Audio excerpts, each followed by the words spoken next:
सोचिए, आप अंधेरे कमरे में अकेले बैठे हैं। चारों तरफ गहरा सन्नाटा है। तभी आपके मन में सवाल उठता है, मैं कौन हूं? क्या मैं सच में अस्तित्व में हूं? और अगर यह सब कुछ एक सपना हो तो? अगर मैं आपसे पूछूं, आपको कैसे पता कि आप सच में एग्जिस्ट करते हैं, तो आप कहेंगे, मैं देख रहा हूं, महसूस कर रहा हूं, सांस ले रहा हूं। यही तो मेरे अस्तित्व के प्रमाण हैं। लेकिन 17वीं सदी में एक फ्रांसीसी दार्शनिक सामने आया, जिसने इंसान की सारी पुरानी धारणाओं को चुनौती दे दी। उसने कहा, दुनिया झूठी हो सकती है, हमारी इंद्रियां हमें धोखा दे सकती हैं, यहां तक कि भगवान भी एक भ्रम हो सकता है। लेकिन एक सच्चाई ऐसी है जिसे झूठ नहीं ठहराया जा सकता, और वो है कि आप इस समय सोच रहे हैं। इसीलिए उन्होंने कहा था, कोगिटो एर्गो सुम, यानी मैं सोचता हूं इसीलिए मैं हूं। और ये शख्स थे रेने डेकार्ट। रेने डेकार्ट कोई साधारण दार्शनिक नहीं थे। वे ऐसे विचारक थे जिन्होंने आधुनिक दर्शन की नींव रखी और इंसान को सिखाया कि सच तक पहुंचने के लिए सबसे पहले हर चीज पर सवाल उठाना जरूरी है। उनकी सोच ने न सिर्फ दर्शन को बल्कि पूरे यूरोप की सोच को बदल दिया।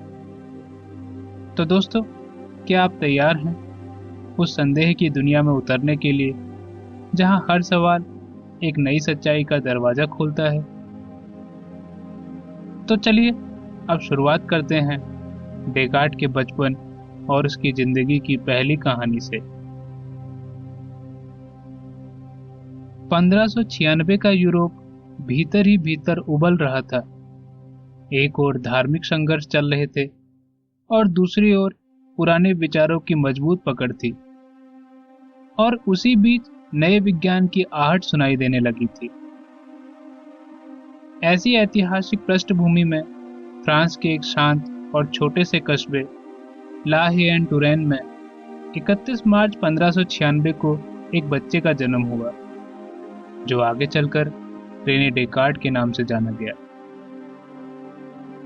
डेकार्ट का जन्म एक कुलीन परिवार में हुआ था, जहां सुविधाएं थीं, सम्मान था, लेकिन भावनात्मक सुख की कमी थी। घर बाहर से भरा पूरा दिखता था, पर भीतर से टूटा हुआ था। डेकार्ट के पिता का नाम जोशिम डेकार्ट था, जो एक न्यायाधीश थे।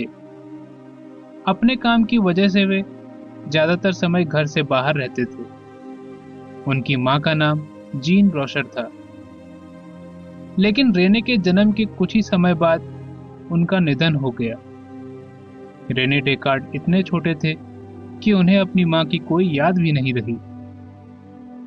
असल में उनका पालन पोषण उनकी दादी ने किया। दादी के घर में उन्हें बड़ा प्यार मिला, लेकिन उनके मन ही मन में कहीं ना कहीं एक अकेलापन हमेशा बना रहा। जब डेकार्ट थोड़े बड़े हुए तो उनके पिता ने उन्हें उस समय के सबसे प्रतिष्ठित जेसुइट विद्यालय लॉफ्लेश में भेजा। उस समय उस विद्यालय की शिक्षा अत्यंत उच्च स्तर की मानी जाती थी। वहां लैटिन, ग्रीक, धर्मशास्त्र, तर्कशास्त्र और गणित सब कुछ गहराई से पढ़ाया जाता था। कोई भी देखकर कह सकता था कि यहां से बेहतर शिक्षा हो ही नहीं सकती। लेकिन उसी कक्षा में बैठा वह दुबला पतला बालक भीतर ही भीतर कुछ और ही महसूस कर रहा था। कक्षा में गुरुजन बड़े आत्मविश्वास से कहा करते थे, अरस्तु ने ऐसा कहा है, इसीलिए यही सत्य है। लेकिन डेकार्ट के मन में एक शांत सा प्रश्न उठता था, अरस्तु ने जो कहा या सोचा, क्या उसे जांचा भी जा सकता है? धर्मशास्त्र की पढ़ाई करते वक्त भी सवाल पूछने से ज्यादा मान लेने पर जोर दिया जाता था। लेकिन डेकार्ट के भीतर एक शांत सी जिज्ञासा जागती थी। वह कहते थे, सच्चाई वही होनी चाहिए जिसे स्वयं जांचा और समझा जा सके। धीरे धीरे जेसुइट विद्यालय की वही शिक्षा जिसे अन्य छात्र पूरे सम्मान के साथ स्वीकार कर रहे थे, डेकार्ड को भीतर से अधूरी लगने लगी। उन्हें तर्कशास्त्र में और विशेष रूप से गणित में एक अलग ही आकर्षण महसूस हुआ, क्योंकि वहां बातें किसी मत या विश्वास पर नहीं बल्कि प्रमाण पर आधारित होती थी। डेकार्ड कहते थे, गणित में 2+2 हर जगह 4 ही होता है, चाहे कोई माने या ना माने। और यही स्थिरता और यही निश्चितता उनके मन को गहरी शांति प्रदान करती थी। डेकार्ड अक्सर देर रात तक जागते और खुद से पूछते, जो कुछ मुझे सिखाया जा रहा है, क्या वह वास्तव में सत्य है या केवल परंपरा की नकल है? यदि मैं एक एक करके सभी मान्यताओं पर संदेह करूं और उन्हें अलग कर दूं, तो अंत में क्या शेष रहेगा? क्या कोई ऐसा आधार होगा जो इतना दृढ़ हो कि उस पर पूरी सोच की इमारत खड़ी की जा सके? दोस्तों, यहीं से उस संदेह की शुरुआत हुई जो आगे चलकर उनके पूरे दर्शन की नींव बनी। बचपन की यही बेचैनी आगे जाकर उनके प्रसिद्ध कथन तक पहुंची, जो था, मैं सोचता हूं इसीलिए मैं हूं, यानी कोगिटो एर्गो सुम।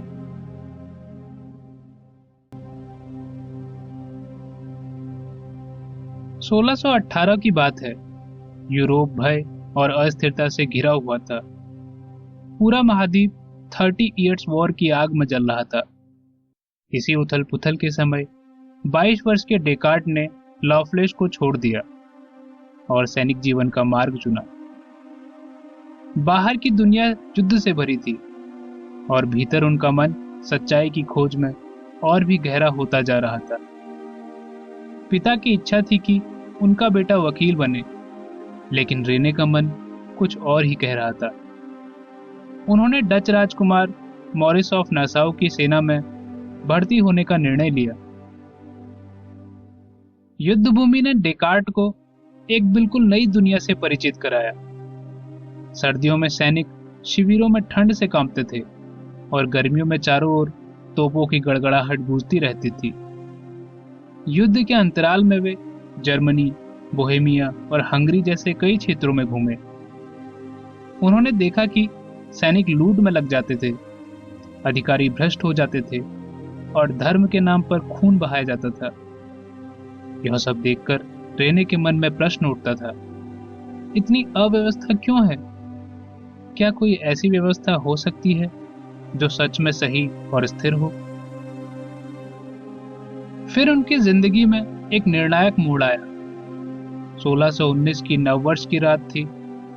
डेकार्ड नाइबर्ग नामक स्थान, जो आज के जर्मनी में स्थित है, वहां एक साधारण सी सराय में ठहरे हुए थे।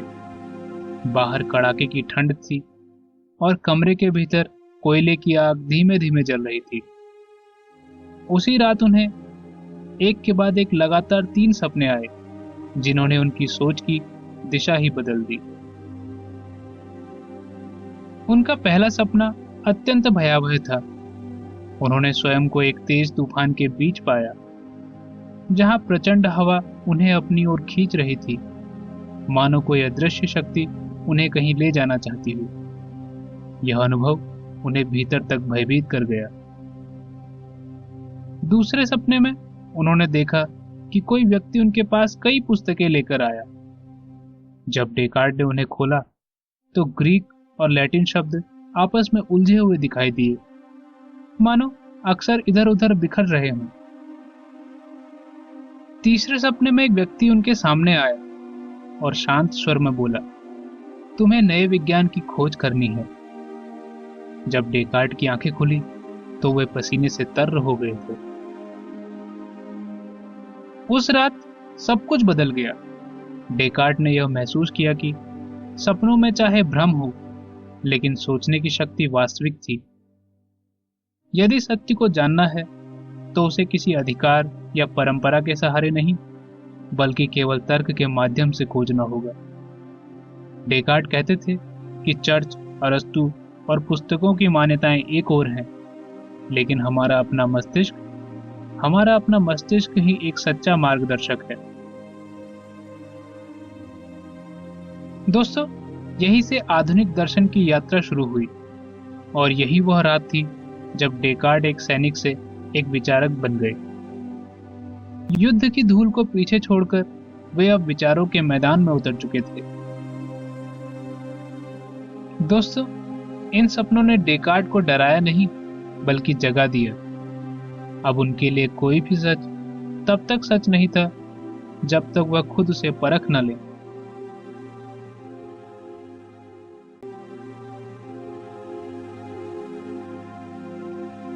तीन सपनों से जागने के बाद डेकार्ड समझ चुके थे कि अब पीछे लौटने का रास्ता नहीं है।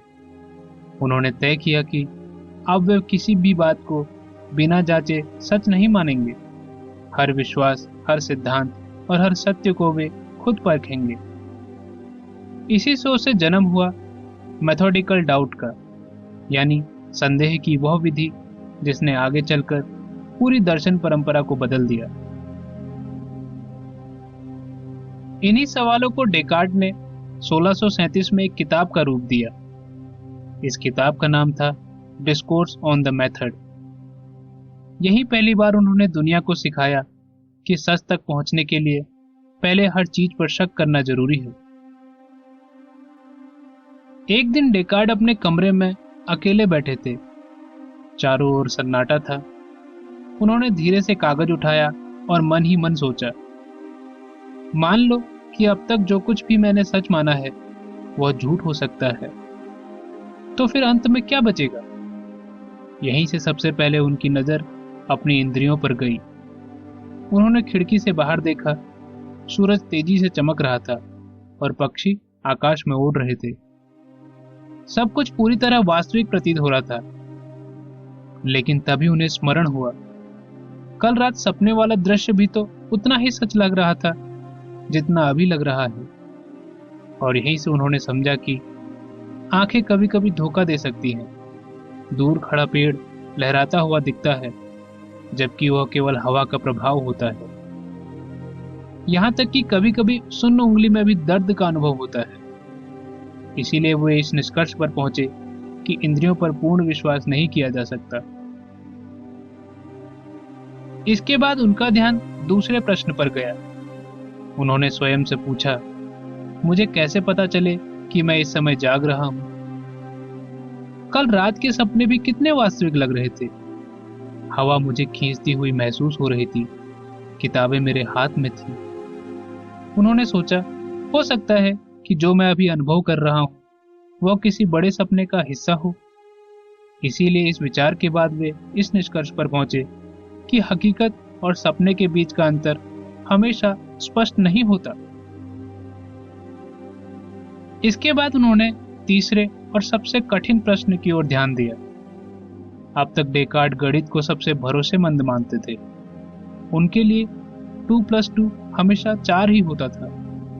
इसमें कोई संदेह नहीं लगता था। लेकिन तभी उनके मन में एक भयानक विचार उठा, क्या यह भी संभव है कि कोई दुष्ट शक्ति मुझे धोखा दे रही हो? क्या वह मेरे मन में गणित के नियमों को भी गलत रूप में प्रस्तुत कर सकती है? इस विचार के बाद वे इस निष्कर्ष पर पहुंचे कि संदेह की पहुंच यहां तक भी हो सकती है। ये सब सोच के डेकार्ड के हाथ हल्के हल्के कांप रहे थे। उन्होंने एक एक करके सब कुछ नकार दिया, दुनिया को, शरीर को, ईश्वर को, यहां तक कि तर्क को भी। अब डेकार्ड के सामने कुछ भी शेष नहीं बचा था।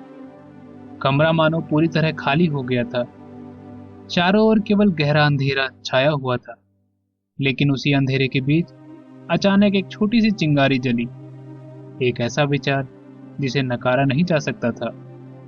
उन्होंने स्वयं से कहा, मैंने हर चीज पर संदेह किया है, लेकिन मैं इस समय संदेह कर ही रहा हूं।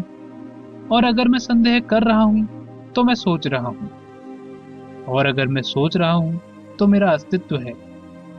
और यही वो क्षण था जब उनके मुख से वे शब्द निकले, कोगिटो एर्गो सुम, यानी मैं सोचता हूं इसीलिए मैं हूं। डेकार्ड ने इस विचार को यही नहीं छोड़ा। उन्होंने इसे और गहराई से अपनी सबसे प्रसिद्ध किताब मेडिटेशन ऑन फर्स्ट फिलॉसफी में समझाया, और उनके यही शब्द आगे चलकर इतिहास बन गए। कोगिटो एर्गो सुम की स्थापना के बाद डेकार्ट की विचार यात्रा में दूसरा बड़ा मोड़ आता है, जिसे माइंड बॉडी ड्यूअलिज्म कहा जाता है। जब यह स्पष्ट हो चुका था कि मैं सोचता हूं इसीलिए मैं हूं, तो डेकार्ट ने अगला प्रश्न उठाया कि यह जो मैं सोच रहा हूं यह वास्तव में क्या है? क्या यह मेरा शरीर है या शरीर से अलग कोई और सत्ता है? इसके बाद डेकार्ट और गहराई में उतरे। उन्होंने शरीर पर विचार किया। हड्डियां, मांसपेशियां, रक्त और त्वचा, ये सब भौतिक हैं। इन्हें काटा जा सकता है, तोड़ा जा सकता है और मापा जा सकता है। लेकिन जो सोच रहा है, जो संदेह कर रहा है और जो मैं हूं का अनुभव कर रहा है, वह भौतिक प्रतीत नहीं हो रहा है। इन दोनों को डेकार्ट ने अलग अलग सत्ता माना, और मन और शरीर को अलग अलग मानने वाला यह विचार डेकार्ट ने अपनी किताब मेडिटेशंस ऑन फर्स्ट फिलॉसफी में विस्तार से लिखा। इस सिद्धांत के अनुसार डेकार्ट दो अलग अलग निष्कर्षों पर पहुंचे, जिसमें पहला निष्कर्ष था रेस कोजिटेंस, यानी सोचने वाली सत्ता। इस निष्कर्ष के अनुसार मैं हूं का अनुभव ही मन या आत्मा है। इसमें ना कोई लंबाई है, ना चौड़ाई, ना ही कोई भार है। यह केवल सोचती है, अनुभव करती है और संदेह करती है। इसे काटा या जलाया नहीं जा सकता। यह शुद्ध चेतना का रूप है। डेकार्ट का दूसरा निष्कर्ष था रेस एक्सटेंजा, यानी फैलने वाली सत्ता। इस निष्कर्ष के अनुसार यह शरीर एक पदार्थ है। इसमें स्थान है, आकार है और गति है। यह भौतिक जगत का हिस्सा है, प्राकृतिक नियमों से बंधा हुआ एक मशीन की तरह काम करने वाला है। अगर सीधे शब्दों में कहें तो शरीर टूट सकता है, बीमार पड़ सकता है और नष्ट भी हो सकता है, लेकिन मन, जो सोचने की शक्ति है, एक अलग स्तर पर अस्तित्व रखता है। वह शरीर से जुड़ा हो सकता है, पर शरीर के समान नहीं है। डेकार्ट ने कहा कि ये दोनों, मन और शरीर, अलग अलग सत्ता है, लेकिन एक दूसरे को प्रभावित करते हैं। जैसे मन में कोई विचार आता है और उसी समय हाथ हिल जाता है। दोस्तों, इस विचार का गहरा प्रभाव पड़ा। यहीं से आधुनिक मनोविज्ञान की शुरुआत मानी जाती है, जहां मन और शरीर का अलग अलग अध्ययन किया जाने लगा। दोस्तों, मन और शरीर को अलग मान लेने के बाद अब डेकार्ट के सामने सबसे बड़ा सवाल था, अगर सब कुछ संदेह में है तो इस दुनिया पर भरोसा कैसे किया जा सकता है? डेकार्ट को अक्सर लोग गलत समझ लेते थे। लोग कहते थे, यह तो नास्तिक है, इसने हर चीज पर संदेह किया है। लेकिन सच्चाई इससे बिल्कुल उलट थी। मेथोडिकल डाउट के बाद जब सब कुछ हिल चुका था, दुनिया, शरीर और इंद्रियां, डेकार्ट यही नहीं रुके। उन्होंने एक कदम और आगे बढ़ाया। अब उनके सामने नया प्रश्न था, और वो प्रश्न था, मेरा सोचना तो निसंदेह सत्य है, लेकिन बाकी की दुनिया, क्या वह भी किसी रूप में सत्य हो सकती है? डेकार्ट ने गहराई से विचार किया। उनके मन में एक धारणा उभरी, जिसे पूर्ण ईश्वर की धारणा कहा जाता है। उन्होंने सोचा, मेरे भीतर एक पूर्ण ईश्वर का विचार है, एक ऐसा ईश्वर जो कभी गलती न करे, जो सदा सत्य हो और जो सब कुछ जानता हो। लेकिन यही डेकार्ट के सामने एक नई समस्या खड़ी हो गई। उन्होंने सोचा, मैं खुद अपूर्ण हूं और मेरी समझ भी सीमित है, तो फिर मेरे मन में पूर्ण ईश्वर का विचार आया कहां से?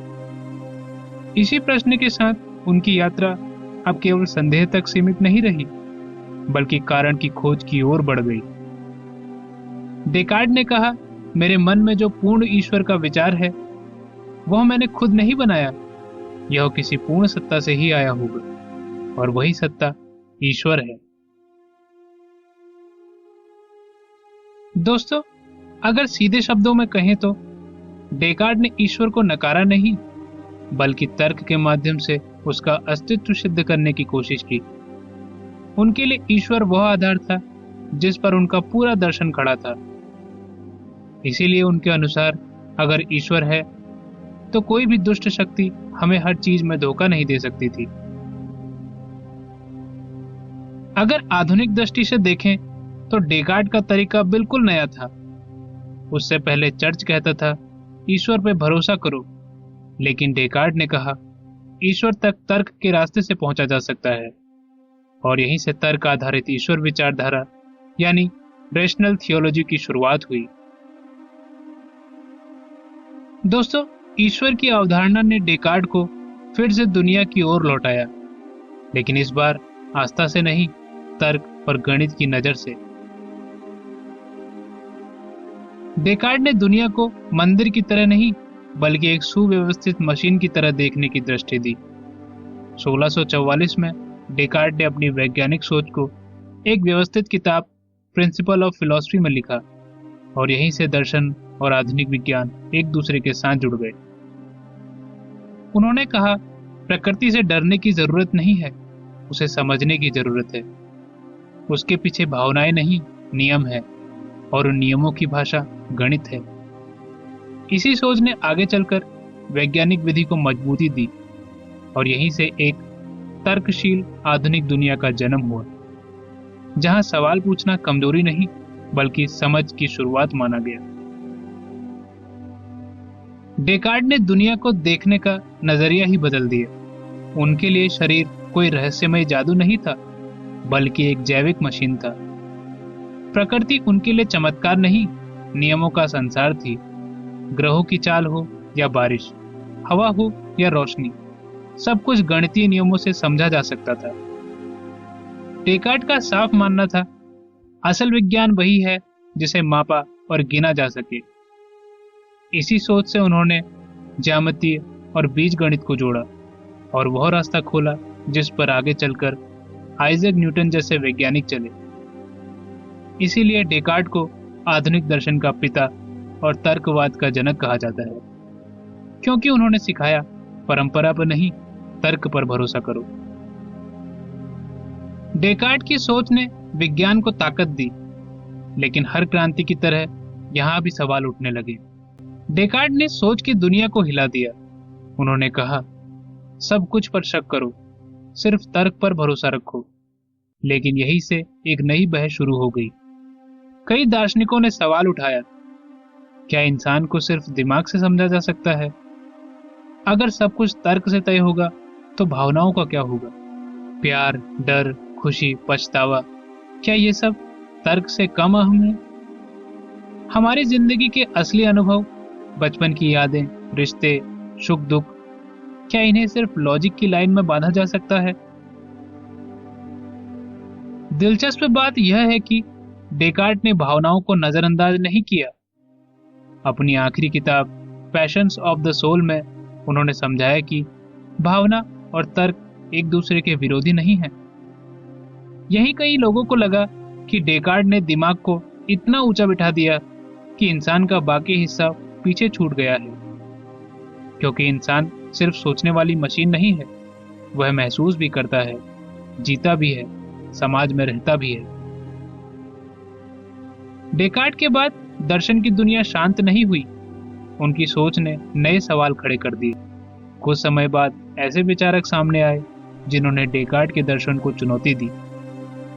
उन्होंने डेकार्ड से पूछा, क्या इंसान को सिर्फ तर्क से समझा जा सकता है, या फिर जिंदगी तर्क से कई ज्यादा बड़ी और जटिल है? यहीं आकर कहानी सवाल पर रुक जाती है, और यहीं से दर्शन की अगली बड़ी बहस शुरू होती है, और वो बहस है लॉजिक बनाम जीवन की बहस। दोस्तों, डेकार्ड की जिंदगी पर सवाल उठे, उनके विचारों पर बहस हुई, लेकिन समय किसी का इंतजार नहीं करता, और अब कहानी पहुंचती है उनके जीवन के आखिरी पड़ाव पर। साल था 1649 का। यूरोप में कड़ाके की सर्दी पड़ रही थी। इसी समय डेकार्ड को एक खास बुलावा मिला। यह बुलावा किसी आम इंसान का नहीं था। यह बुलावा आया था स्वीडन की रानी क्रिस्टीना की तरफ से। रानी क्रिस्टीना चाहती थी कि डेकार्ड उन्हें दर्शन और विज्ञान सिखाएं, और एक दार्शनिक को सीधे रानी का न्योता, यह अपने आप में बहुत बड़ी बात थी। डेकार्ड ने बुलावा स्वीकार कर लिया, लेकिन एक समस्या थी। उनका शरीर हमेशा से कमजोर हो रहा था, उन्हें ठंड जल्दी लगती थी, और अब उन्हें स्टॉकहोम जाना था, जो यूरोप के सबसे ठंडे इलाकों में से एक था। सुबह सुबह कड़ाके की ठंड में बर्फीली हवाओं के बीच डेकार्ड को महल में बहुत जल्दी लेक्चर लेने पड़ते थे। उनका शरीर इस मौसम का अभ्यस्त नहीं था। कुछ ही हफ्तों में उन्हें तेज बुखार और फेफड़ों का संक्रमण हो गया। 11 फरवरी 1650 को मात्र 53 साल की उम्र में स्टॉकहोम की ठंडी जमीन पर यह महान दिमाग हमेशा के लिए शांत हो गया। लेकिन दोस्तों, यह कहानी का अंत नहीं था, कम से कम उनके विचारों के लिए तो बिल्कुल भी नहीं। डेकार्ड का शरीर मर गया, पर उसके सवाल जिंदा रहे। आज भी जब कोई इंसान बैठकर खुद से पूछता है, मैं कौन हूं, क्या सिर्फ शरीर हूं या कुछ और भी, ये मैं जो सब कुछ देख रहा हूं, महसूस कर रहा हूं, ये आता कहां से है, तो ये सारे सवाल सीधे या घुमाकर डेकार्ड के दरवाजे पर ही पहुंचते हैं। दोस्तों, डेकार्ड ने हमें यह नहीं बताया कि सच क्या है। उन्होंने हमें सिखाया कि सवाल करके, शक करके और अपने दिमाग को जागृत रखकर सच तक कैसे पहुंचा जाता है। शायद इसीलिए सोचना ही सबसे बड़ा विद्रोह है, क्योंकि जैसे ही आप खुद को सोचना शुरू करते हैं, आप किसी के अंधे भरोसे का हिस्सा नहीं रहते। यही डेकार्ड की असली विरासत है।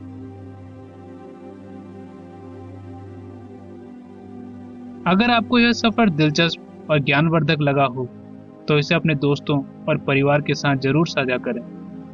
हमारे चैनल को सब्सक्राइब करना ना भूलें। हम फिर मिलेंगे इतिहास और दार्शनिक कहानियों की एक नई और रोमांचक दुनिया लेकर। इस वीडियो को अंत तक देखने के लिए आप सभी का दिल से धन्यवाद।